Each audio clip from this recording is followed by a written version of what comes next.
میں سب سے پہلے دل کی عطا گہرائیوں سے شکریہ ادا کرتا ہوں ثاقب رضا مصطفی صاحب کا.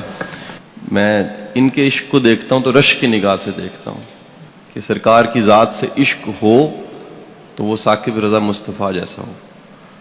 اس انداز کا اگر عشق ہو تو پھر قابل قبول ہے. میں بیٹا پڑھاتا ہوں, میرا تدریس کے ساتھ تعلق ہے اور مختلف اداروں میں پڑھاتا گورنمنٹ کے یونیورسٹیوں میں بے شمار جگہ زندگی میں پڑھاتے آج یہاں اس مرکز میں موجود تھا. تو میری یہ خوش بختی کہ آپ سے میں بات کر رہا ہوں. ایک چھوٹا سا موضوع میں چاہوں گا, ایک چھوٹی سی تمہید کے ساتھ اس موضوع کی طرف جاؤں. آج ساری کی ساری دنیا یہ بات کر رہی ہے کہ جو ایجوکیشن ہے, جسے تعلیم کہا جاتا ہے, یہ تعلیم دراصل کیا ہوتی ہے, اس کو ڈیفائن کیا جا رہا ہے. جیسے دنیا میں کوئی بھی چیز آتی ہے اس کے 20, 25, 30 سالوں کے بعد اسے رد کیا جاتا ہے, پھر ایک نیا ٹرینڈ چلتا ہے. آپ مثال لے لیجئے, ایجوکیشن کو میں سمجھانے کی طرف بعد میں آتا ہوں. کئی ایسی میڈیسنز ہیں جو 30 سال پہلے کھائی جاتی تھیں, آج تحقیق نے ثابت کیا ہے کہ وہ دوائیں جون سی ہیں وہ کھانے کے قابل نہیں ہیں, ان سے نقصانات زیادہ ہو رہے ہیں, فائدے کم ہو رہے ہیں. سو تعلیم کو, ایجوکیشن کو دنیا نے کئی بار ڈیفائن کیا. آج تک ایجوکیشن ورلڈ کی ہسٹری میں, دنیا کی تاریخ میں تعلیم کیا ہوتی ہے اس کو بڑی بار ڈیفائن کیا. لیکن جتنی بار ڈیفائن کیا ہے, 3 چیزیں ہر دور میں ایجوکیشن میں مشترک سملر ملی. یعنی وہ ریکارڈڈ ہسٹری میں 10,000 سال پہلے ہوں, 2,000 سال پہلے ہوں, 500 سال پہلے ہوں, یہ ماڈرن ایرا ہو جس میں بڑا مشکل ہو گیا, فتن کا دور ہے, اس میں خیر اور شر میں تمیز کرنا بڑا مشکل ہو گیا. کوئی زمانہ ہو, تعلیم جسے تعلیم کہا جاتا ہے, اس میں 3 چیزیں سملر دنیا میں آج بھی ملتی ہیں, پہلے بھی ملتی ہیں. وہ دینی تعلیم ہے, دنیاوی تعلیم ہے, کوئی تعلیم ہے. 3 چیزیں اگر اس میں نہیں ہیں تو آج کی ماڈرن ریسرچ یہ بتاتی ہے وہ تعلیم نہیں ہے. اب آپ نے فیصلہ کرنا ہے کہ میری ساری گفتگو کے اختتام پہ 3 چیزوں جن کا میں نے تذکرہ کیا ہے, کیا وہ تینوں چیزیں ہم یہاں سے لے رہے ہیں؟ اگر لے رہے ہیں, یقیناً لے رہے ہیں, تو پھر ہمیں پورے اعتماد کے ساتھ یہ کہنا چاہیے تینوں چیزیں اگر ہم میں موجود ہیں تو ہم اس ہارورڈ اور آکسفورڈ سے پڑھے سے بہتر ہیں. یہ کہیں خیال آتا ہے نا کہ جی میں ایک ٹاٹ والے اسکول سے پڑھا ہوں, محمدی پور سے نکلا ہوں, کالج بھی مناسب تھا, یونیورسٹی چلا گیا, کہیں نہ کہیں اندر خیال پکتا تھا کہ شاید کوئی کمی ہے, وہ میرے سے زیادہ لائق ہیں لمز والے بچے, زیادہ لائق ہیں ہارورڈ آکسفورڈ سے پڑھے ہوئے. لیکن وقت نے ثابت کیا اگر وہ 3 چیزیں جو میں گنوانے جا رہا ہوں اگر آپ میں مجھ میں ہیں تو ہارورڈ سے پڑھو, آکسفورڈ سے پڑھو, ہم اس سے بدرجہ بہتر ہیں. وہ 3 چیزیں کیا ہیں؟ ان کو ماڈرن ورڈ میں انہوں نے 3 C's کا نام دیا. ABC ہوتا ہے نا, ABC, 3 C's. 3 C's انہوں نے کہا اگر ایجوکیشن میں 3 C ہیں تو وہ تعلیم ہے, اگر نہیں ہے تو وہ جہالت ہو سکتی ہے. اب وہ تعلیم یونیورسٹی, کالج, مدرسہ, اسکول, مونٹیسوری کہیں پر دی جا رہی ہے, اگر وہ 3 C's اس میں ڈال دیے گئے ہیں تو ایجوکیشن ہے. 3 C's کیا ہیں؟ پہلا C انہوں نے کہا جی تعلیم ایک ایسا عمل ہے جس کے نتیجے میں پہلا C بچوں میں پیدا ہو جاتا ہے, اور اس کا پہلے C کا نام ہے کانفیڈنس, اعتماد. اگر اعتماد نہیں پیدا ہوا, اعتماد کے بغیر تعلیم نہیں ہے. اب یہ ماڈرن کہہ رہا ہے, میرا ماننا ہی ہے, میرا ایمان ہے اس بات پہ کہ ایک مومن کے پاس جو کانفیڈنس ہوتا ہے وہ دنیا میں کسی کے پاس نہیں ہوتا. ایمان دنیا کا سب سے بڑا کانفیڈنس ہے. ایمان کیا ہے؟ میرا رازق میرا رب ہے. میں علامہ صاحب ایک دفعہ ٹریننگ دے رہا گورنمنٹ کے افسروں کو, تو ایک ایسے افسر ہیں وہ اس وقت گجرانوالہ میں تعینات ہیں.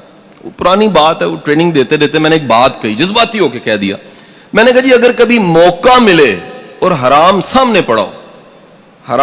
پڑاؤ, اس حرام کو سامنے رکھ کے اوپر دیکھیں اور کہیں کہ یا باری تعالیٰ میں نے تیرے خوف سے تجھ پہ ایمان لاتے, تجھے رازق مانتے حرام چھوڑا, میں نہیں لے رہا, تو میں یقین سے کہتا ہوں چند ہی دنوں میں حلال اس سے بہتر آ جائے گا. یقین کیجئے اس لیکچر کے 3 سالوں بعد وہی صاحب مجھے ملے ہاتھ چوم کے کہتے ہیں شاہ صاحب زیادہ آتا ہے, برابر نہیں آتا, ملٹی پلائی ہو کے آتا ہے. یہ رب کی ذات پہ ایمان, اعتماد پیدا کرتا ہے. پہلا سی میرا ماننا ہے کہ مسلمان اور مومن میں زیادہ ہوتا ہے، کانفیڈنس. وہ کانفیڈنس کیا ہے؟ رب کی ذات پہ، رب کے نظام پہ یقین کہ خیر چل کے کہیں آگے آ جاتی ہے، بدی بھی چل کے آگے آ جاتی ہے. جنت جہنم تو ملنی ہے، اس جنت کی خوشبو زندگی میں آنا شروع ہو جاتی ہے. جہنم میں خدا نہ خواستہ کسی نے جانا ہے، اس جہنم کی تپش زندگی میں محسوس ہونا شروع ہو جاتی ہے. یہ پورے رب کی ذات پہ اور رب کے نظام پہ یقین کا نام پہلا سی ہے. اب یہ پہلا سی اسکول دے دے، کالج دے دے، یونیورسٹی دے دے، مدرسہ دے دے، یا ماں کی گود دے دے، تو پہلا سی پہ ٹک لگ گیا، بندہ پڑھا لکھا. یعنی ہم یہ کہیں بیٹھ گئے ہیں جی ڈگری ہے تو پڑھا لکھا. میں نے بڑے بڑے ڈگریوں والے جاہل دیکھے ہیں، اعتماد کوئی نہیں ہے، کانفیڈنس کوئی نہیں ہے، یقین کوئی نہیں ہے، بھروسہ کوئی نہیں ہے، رب پہ توکل کوئی نہیں ہے، پیر ڈگمگا جاتے ہیں، قدم ڈگمگا جاتے ہیں. تو بیٹا پہلا سی ہم نے خود میں پیدا کرنا ہے، ایمان سے آتا ہے. دوسرا سی، گورا کہتا ہے جی اگر تعلیم، ایجوکیشن آپ کو دوسرا سی کریٹو نہیں بناتی. سی از دی کریٹو. کریٹو کہتے ہیں خود سے سوچنے والا، سوچ کو پیدا کرنے والا، نئی بات کرنے والا، نئے انداز سے بات کرنے والا، نیا رستہ بنانے والا. بنے بنائے رستوں پہ چلنے کی بجائے زندگی میں اگر کچھ خود سے کرنا پڑ جائے تو وہ محتاجی نہ ہو کسی سے پوچھنے کی، فیصلہ کر سکے، کریٹو ہو، وہ تعلیم یافتہ ہے. آپ کی اطلاع کے لیے عرض ہے، دنیا میں جتنی پروگرس ہوئی ہے، وہ میرے سامنے مائک ہے، وہ کیمرہ ہے، لائٹ ہے، یہ سٹرکچرز بنے ہیں، پنکھے ہیں، اے سی چل رہے ہیں، جنریٹر چل پڑا ہے، یہ سارے دوسرے سی والے لوگوں نے کام کیے ہیں، کریٹو لوگوں نے. اگر یہ کریٹو نہ ہوتے تو دنیا میں کوئی جدت نہ آتی، کوئی جدت نہ آتی. یہ ساری جدت، موبائل، کیمرہ، سیلفی، ہر چیز، یہ جدت والے دوسرے سی والے لوگوں کا کام ہے. یہ دوسرے سی کو کیوں کہا جاتا ہے؟ اب ذرا سنیے گا. یہ دوسرا سی کہا جاتا ہے تاکہ آپ کا ذہن، آپ کا مائنڈ وہ امکانات کی دنیا میں رہے. یعنی تعلیم یافتہ شخص امکانات کی دنیا میں رہتا ہے. وہ کہتا ہے میرا دروازہ بند نہیں ہو سکتا، رستہ بند نہیں ہو سکتا. کیوں بند نہیں ہو سکتا؟ کیونکہ رب کریم نے وسائل کو باہر اور میری ذات کے اندر پیدا کر رکھا ہے. میرے لیے کوئی دروازہ بند نہیں ہو سکتا. ہاں مجھے ممکن ہے انتظار کرنا پڑے، صبر کرنا پڑے، یا میرے لیے بہتر نہ ہو، لیکن یہ ممکن نہیں ہے کہ میرے رب نے وسائل کو، چیزوں کو میرے اندر ذات میں یا باہر پیدا. دیکھیں پرانے سارے بابے تھے نا، وچے ہی جھیڑے، وچے ہی کھیڑے، وچے ہی ونج مہانے ہوئے. آج سائنس کہہ رہی ہے انسان پہ ریسرچ کر کے کہ انسان کے امکانات باہر نہیں اندر ہوتے ہیں. ٹیلنٹ اندر ہوتا ہے، سکلز اندر ہوتی ہیں، قابلیت اندر ہوتی ہے. اور یہ قابلیت، ٹیلنٹ جاننے کے بعد جو اگلا کام ہوتا ہے وہ کریٹیوٹی ہے. آپ امکانات کی دنیا میں رہتے ہیں، آپ کو رکا ہوا رستہ نہیں لگتا. آپ دین کی تبلیغ بھی کرتے ہیں تو شوق سے کرتے ہیں، مجبوری سے نہیں کرتے کہ یار اگر نہ کی تو معاش نہیں ملے گا. معاش کے 70 ذرائع آپ کے پاس ہیں اور آپ دین کی خدمت کر رہے ہیں، یہ بڑی خدمت ہے. اور دین اگر معاش بن گیا تو پھر کمزوری ہے کہ ہمارے مائنڈ نے نئے نئے رستے سوچے ہی نہیں، جبکہ اس پوری کائنات میں، دنیا میں اتنے ذرائع ہیں کمانے کے، امکانات والے ذہن کے لیے، دوسرے سی والے کے لیے. سو تعلیم اس عمل کا نام ہوا جو آپ میں پیدا کرے اعتماد. تعلیم اس عمل کا نام ہوا جو آپ کے مائنڈ کو بنائے کریٹو. اور تیسری چیز، تیسرا سی، اگر ایجوکیشن کریکٹر پیدا نہیں کرتی، سی از کریکٹر، کردار، تو تعلیم نہیں ہے. اگر پڑھنے لکھنے کے بعد کوئی ایماندار نہیں ہوا، وقت کا پابند نہیں ہوا، کمیٹڈ نہیں ہوا، کاز کے ساتھ کمیٹڈ نہیں ہوا، قربانی دینے کے لیے تیار نہیں ہوا، تو وہ پڑھا لکھا نہیں ہو سکتا، وہ جاہل ہوگا. یہ کون کہہ رہا ہے جی؟ یہ گورا آج ریسرچ میں کہہ رہا ہے کہ ریسرچ کر کے دیکھا ہم نے دنیا کے کسی بارگاہ میں، کسی جگہ پہ، کسی درسگاہ میں جہاں بھی تعلیم ملی ہے، 3 چیزیں لوگوں میں ملی ہیں. اور اگلی بات سن لیجئے گا، وہ ریسرچ کر کے کہہ رہا ہے کہ دنیا میں ایک وقت ایسا ہے جس میں بیٹھے ہوئے ہر شخص میں 3 چیزیں پیدا ہو گئی تھیں، اور وہ وقت آج سے 1400 سال پہلے کا وقت وہ سرکار نے پیدا کی تھی. میرا ایمان ہے کہ دنیا کی ساری تعلیم آپ کے ایک خادم، ایک صحابی کے قدموں پہ نثار کی جا سکتی، وہ تعلیم جسے کہا جا رہا ہے. اور اس تعلیم کا نتیجہ کیا ہوا؟ وہ کردار سامنے آئے جن کو آج ہم نصاب کی کتابوں میں پڑھ کے اش کر اٹھتے ہیں کہ غنی کیا ہوتا ہے. یہ جاننا ہے آپ نے تو عثمان غنی کو دیکھ لیجیے رضی اللہ تعالیٰ عنہ. آپ نے دیکھنا عدل کیا ہوتا ہے. تو آپ 10 کتابیں پڑھنے کی بجائے گورا کہتا ہے ایک رول ماڈل سٹڈی کر لیں, عمر فاروق رضی اللہ تعالیٰ عنہ. آپ نے شجاعت دیکھنی ہے تو شجاعت پہ کوئی مووی دیکھ کے بندہ بڑا انسپائر ہوتا ہے. آپ علی کی شجاعت دیکھ لیجئے, آپ کو پتہ لگے گا تربیت رسول ہوتی کیا ہے. آپ نے جاننا ہے دوست کیا ہوتا ہے, وفا کیا ہوتی ہے. تو آپ اس پہ 100 کتابیں پڑھنے کی بجائے صدیق حضرت ابو بکر صدیق کی لائف کو پڑھ لیجئے رضی اللہ تعالیٰ عنہ, تو آپ کو پتہ لگے گا وفا کیا ہوتی ہے, ساتھ کیا ہوتا ہے, ساتھ نبھانا کیا ہوتا ہے. حضور والا یہ تینوں سیز کے بغیر تعلیم نہیں ہے. اگلا ایکسٹینشن کر رہا ہوں تیسرے پوائنٹ کی, وہ کہہ رہا ہے تیسرا سی جسے کردار کہتے ہیں, یہ 2 وجوہات کی بنا پہ پیدا ہو سکتا ہے. 2 طریقے ہیں لوگوں میں پیدا کرنے کے. یعنی آج ہمارا سب بولنے والے, بتانے والے, مبلغ, تبلیغ کرنے والے, ہم سب ساتھیوں کا ایک فکر, درد مندی ہے کہ امت کی ڈائریکشن ٹھیک ہو جائے, کریکٹر آ جائے ان میں. اگر کردار آ جائے تو بڑے مسئلے حل ہو جائیں گے جی, بڑے پرابلمز حل ہو جائیں گے. یہ تیسرے سی کے لیے گورا کہتا ہے 2 رستے ہیں. پہلا رستہ کیا ہے کہ سسٹم مضبوط ہو, لوگوں میں کردار پیدا ہو جائے گا. کیسے؟ ایک مثال سے سمجھاتا ہوں. میں کئی ممالک میں گیا ہوں, تو میں فیملی کے ساتھ ہانگ کانگ میں تھا. تو میرا ہوسٹ, اس نے میرا جو اپارٹمنٹ تھا, کچھ دن رہنا تھا, 22ویں منزل پہ کروایا ہوا تھا. جو چھوٹی چھوٹی پتلی بلڈنگ ہے, 22ویں 30ویں منزل. 23ویں منزل پہ میں 22ویں میں بیٹھا ہوا, اس کی کال آئی, جی آئے نیچے, ہم نے کہیں جانا ہے. میں نیچے آیا, بچے تیار نہیں تھے, انتظار کرنے لگ پڑا میں. اس نے کہا شاہ صاحب تھوڑی دیر ہے, آپ کو ایک تماشا دکھاتا ہوں.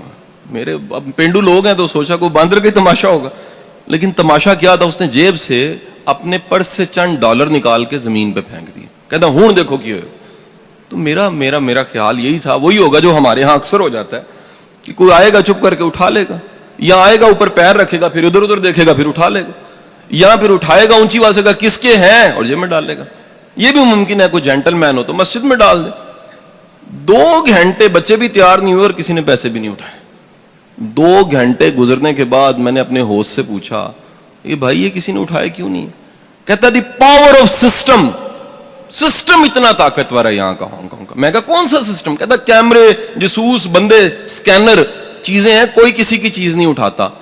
یقین کیجئے میری آنکھوں میں نمی آئی کہ کاش میرے رب کریم کے نظام پہ یقین ہو تو کوئی کسی کی چیز نہ اٹھائے. یہ سسٹم ہے. سسٹم کردار پیدا کرتا ہے. سسٹم یقین دلاتا ہے کہ بچہ وہ ہے جو بانٹ دیا ہے, جو دے دیا ہے, جو دے دیا وہ بچ گیا, جو ہے وہ نہیں بچا. سسٹم یقین دلاتا ہے کہ مہمان آ گیا ہے تو اپنا دیا گل کر دینا ہے, بجھا دینا ہے, اس کو کھلا دینا ہے. یقین ہے کہ اس میں نفع ہے, میں نہیں کھاؤں گا تو نفع ہے.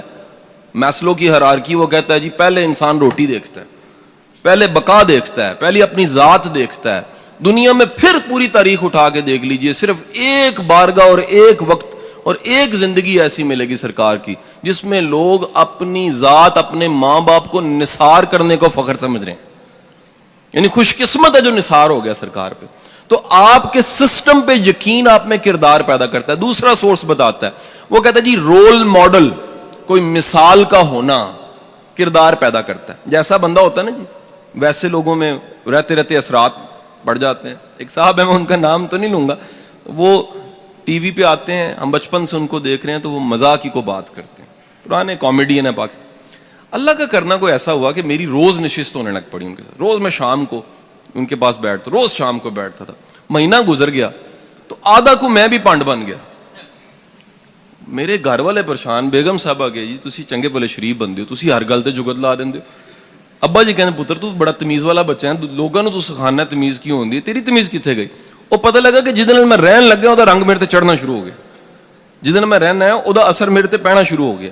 رول ماڈل کا مطلب یہ ہے کہ آپ اپنی ذات کے علاوہ کسی ذات سے متاثر ہیں. اور پھر دیکھیے یہ دین ہے, وہ کیا تمہارے لیے بہترین نمونہ حضور صلی اللہ علیہ وسلم کی ذات گرامی ہے. بہترین نمونہ کسی معاملے میں دیکھنا ہے. بھائیو میں یقین کرو ماڈرن لوگوں کو پڑھاتا ہوں, اگر مجھے کوئی آ کے کہنا جی میں نہیں سمجھا دین کو, میں نے کہا تو نے محنت نہیں کی ہوگی. ممکنہ سوالات کے تمام جواب ہمارے دین میں ہیں. یہ ہو نہیں سکتا. یہ ایک سیل فون ہوتا ہے نا جی, یہ اپنے زمانے کا موسٹ ماڈرن سیل فون ہوگا جی. دنیا کا سب سے موسٹ ماڈرن زندگی گزارنے کا طریقہ دین اسلام ہے. اس سے زیادہ ماڈرن نہیں ہو سکتا. تو جب آپ کے پاس رول ماڈل ہوتا ہے, وہ رول ماڈل کیا کرتا ہے, وہ رول ماڈل آپ میں کردار پیدا کر دیتا ہے.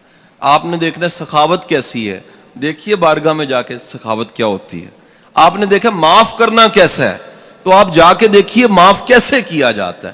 آپ نے دیکھنا ہے جی یہ بانٹ دینا ہے, تو بانٹنے کی ترتیب وہاں سے جا کے لے لیجئے. آپ نے دیکھنا ہے کہ بیٹی کی عزت کیسے ہوتی ہے, تو آپ جا کے دیکھیے اگین مائیکل ہارٹ, کہ دنیا کی تاریخ میں ایک ایسا باپ ہے جس نے بتا دیا کہ بیٹی کے لیے کالی کملی بچھا دینی چاہیے.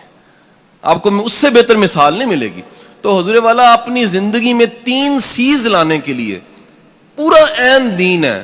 رب پہ ایمان لائیے, اس کی رضاکیت پہ یقین رکھیے, جو رزق مل کے رہنا ہے, جو نوالا کھا کے رہنا ہے آپ نے, جو ملنا ہے وہ مل کے رہنا ہے آپ کو, جو نہیں ملنا مل کے اس کے لیے کوشش کا کوئی فائدہ نہیں. کریٹو ہوئیے, امکانات کی دنیا میں رہیے. یاد رکھیے اگر دیندار, دین سمجھنے والا طبقہ ہر فیلڈ میں آنے لگ پڑے, ملک ترقی کر جائے گا, امت ترقی کر جائے گی. ہمیں صرف مدرسے تک نہیں رہنا, ہم بزنس کریں, ہم افسر بنیں, ہم کسی سیٹ پہ بیٹھیں, ہم دین کی خدمت ضرور کریں. کیسے کریں؟ وہ روشن دان کے پیچھے نیت ثواب دیتی ہے بھائی. آپ اپنے کام کے پیچھے نیت اعلیٰ کر لیجئے, آپ کی وہ نیت اعلیٰ کیا کرے گی, وہی ثواب بننا شروع ہو جائے گی. اور تیسرا سی, کردار ضرور پیدا کیجئے. اب آخری بات کیا کہ کیونکہ بڑے مختصر وقت میں نے کوشش کی ہے کہ اپنی ساری نالائکی آپ کے سامنے پیش کر دوں. تو تیسری اور چوتھی آخری بات کیا کہ حضرت ایک دفعہ ایسے ہوا جی, میرے گھر کے 2 ڈرائیور تھے, ایک ڈرائیور چھوڑ گیا. جو ڈرائیور چھوڑ گیا وہ فیملی کا ڈرائیور تھا. اب جو فیملی کو ڈرائیور لگا ہوتا ہے وہ بڑا سینسٹیو ڈرائیور ہوتا ہے. وہ بچوں کو چھوڑنا ہے, لانا ہے, بیگم صاحبہ نے جانا ہے, آنا ہے, پردے داری کا خیال, دیندار ہو, جینٹل مین ہو. ڈرائیور چھوڑ گیا, اور میں نے ریکویسٹ کی اپنے بچے کو, پی اے کو, میں کہا بیٹا کو اخبار میں اشتہار لگاؤ, ایک ڈرائیور سے گزارا نہیں ہو رہا, ٹریول کرنا پڑتا ہے, بڑا مسئلہ پڑتا ہے. اس نے اخبار میں اشتہار لگایا. جب اشتہار لگانا تھا, میں اگین پاکستان میں نہیں تھا, اللہ کا کرنا نہیں تھا, وہ میری مسز کے پاس جا کے پوچھنے گا باجی اشتہار کی لکھنا. وہ بیچاری اللہ لوگوں نے کیا جی تو لکھ, سانو نمازی, پرہیزگار, تہجد گزار, روزے رکھن والا حاجی ڈرائیور چاہیے. اس ساریاں خوبیاں دے نال انہیں اشتہار لا سٹیا. اشتہار لگ گیا. وہ جس دن ڈرائیور ملیا انہاں نوں, لاہور آ گیا, پتہ لگ گیا, سلیکٹ ہو گیا. اللہ دا کرنا اس دن میں لاہور نہیں سا, میں سیالکوٹ سے. فون میرا آف رہندا, میں دوپہری آن کیتا تے کروں کال لگی, ڈرائیور آ گیا, گڈی نہیں چلاندا. میں کیوں جی؟ وہ کہندے جی میری کچھ شرطاں نے, وہ پوریاں کرو گے تے پھر ہی میں گڈی چلاواں گا. میرا خیال آیا کہ 20-22 ہزار تنخواہ بدانی ہوئے گی, کوئی اس طرح نہ مسئلہ ہو سکتا. سو شامی میں گھر پہنچیا تے جو میں ان کا اللہ کو منگیا یا اخبار اشتہار دیتا, وہی سامنے بیٹھا سی, نورانی چہرہ, نیک بندہ, سر جھکیا آیا, مؤدب, باریش, شلوار جیڑی ٹخنا تو اتے, جو منگیا سی وہی سامنے سی. 52 ایئرز ایج, فیملی والا بندہ, ایگا پختون سی. میں کہا جی خان صاحب حکم کرو, کیڑی شرطاں نے؟ کہندا صاحب 3 شرطاں نے میری. میں کہا دسو. کہندا جی پہلی شرط میری ہے کہ گڈی چ گانا نہیں لگے گا. میں کہا یار میری ساڈی گڈیاں چ گانے لگدے ہی نہیں نے, ہور کوئی 10 گل. کہندا جی مینوں دوسری میری شرط, نماز دا وقت آئے گا تے. میں کہا جی تو اسی گڈی لانا, قریبی مسجد نماز پڑھ لینا. تیجی شرط. کہندا صاحب تیسری شرط بھی ہے, گاڑی آپ نے سکھانی, مجھے چلانی نہیں آتی. تو بیٹا میں گزارش کرنا چاہ رہے ہیں کہ صرف نیک ہوندہ بھی کوئی فائدہ نہیں ہے, کارآمد انسان بھی بنو. ایک کارآمد انسان کٹتے جا رہے ہیں تے نیکی ودی جا رہی ہے, تے بندہ جسٹیفائی کرتا ہے کہ جی میں بالکل ٹھیک ہاں کیونکہ میں 5 نمازاں پڑھیاں نے. جی اپنی ذمہ داریاں پوریاں نہیں کیتیاں تے 5 نمازاں پڑھیاں نے, پھر اللہ نو مننے ہو, اللہ دی نہیں مننے. یہ اللہ دی منن دا مطلب ہے وے کہ جے معاوضہ لے کے کام کر رہے ہو تے پوری ایمانداری نال کرو, جے جان مار رہے ہو تے پوری جان مارو. میں تے اداریاں وچ جا کے گل کرنا ہے کہ یار اپنی کمپنیاں واسطے کام کرنا چھڑ دیو, اللہ واسطے شروع کر دیو. وہ کہندے وہ کس طرح؟ میں کہ تنخواہ کمپنی دے سکتی ہے, اجر نہیں دے سکتی. اجر میرے رب نے دینا ہے, اور او اجر دین والا رب جڑا ہے او ہمیشہ وعدہ کردا جے کہ قدردانی کرانی ہے تے بندیاں کول نہ کرانا. سب تو بڑا قدردان کائنات وچ اللہ خود ہے, رب کریم ہے گا, کرم کرن والا رب ہے. سو قابل انسان بن کے, یعنی میں 2 چیزاں دا مجموعہ چھڈ کے جا رہا سامنے تاڈے کہ جے ایک بندے کول ایمانیات بھی ہے, او دے نال اخلاقیات بھی ہے, میرا مننا ولی ہے, وہ شخص ولی ہے. جہدے کول ایمان بھی ہے ਤੇ ਕਾਬਲੀਅਤ ਵੀ ਹੈ, ਉਹ ਮਜਮੂਏ ਦਾ ਨਾਮ ਵਲਾਇਤ ਹੁੰਦਾ ਜੇ। ਜੇ ਸਿਰਫ ਇਮਾਨ ਹੈ ਤੇ ਕਰਨਾ ਕੁਝ ਨਹੀਂ ਹੈ। ਤੇ ਬੇਗਮ ਕਹਿੰਦੀ ਹੈ ਜੀ ਕਿੰਨੇ ਦਿਨ ਹੋਏ ਨੇ ਰੋਟੀ ਮੁੱਕੀ ਪਈ ਹੈ, ਲਿਆਂਦੇ ਕੁਝ ਨਹੀਂ ਪਏ। ਕਹਿੰਦੇ ਜੀ ਕੰਮ ਨਹੀਂ ਕਰੀਦਾ, ਦੀਨ ਹੀ ਹੈਗਾ ਸਿਰਫ। ਦੀਨ ਦੇ ਨਾਲ ਫੰਕਸ਼ਨਿੰਗ ਇਸਲਾਮ ਸਰਕਾਰ ਨੇ ਦਿੱਤਾ ਸਾਨੂੰ। ਕੰਮ ਵੀ ਕਰਨਾ ਹੈ, ਆਪਣੇ ਹੱਥਾਂ ਨਾਲ ਲੱਕੜੀਆਂ ਵੀ ਕੱਟਣੀਆਂ ਨੇ, ਬੱਚੇ ਵੀ ਪਾਲਨੇ ਨੇ, ਸਭ ਜ਼ਿੰਮੇਦਾਰੀਆਂ ਪੂਰੀਆਂ ਕਰਨੀਆਂ ਨੇ। ਇਸ ਦਾ ਨਾਮ ਇਸਲਾਮ ਹੈ। ਅੱਲਾਹ ਤੁਹਾਡਾ ਹਾਮੀ ਓ ਨਾਸਿਰ ਹੋਏ। ਔਰ ਮੇਰੀ ਦਿਲੀ ਦੁਆਵਾਂ ਨੇ ਕਿ ਅੱਲਾਹ ਪਾਕ ਇਸ ਮਰਕਜ਼ ਨੂੰ ਹਮੇਸ਼ਾ ਸ਼ਾਦ ਆਬਾਦ ਰੱਖੇ। ਬਹੁਤ ਸ਼ੁਕਰੀਆ ਤੁਹਾਡਾ, ਥੈਂਕ ਯੂ।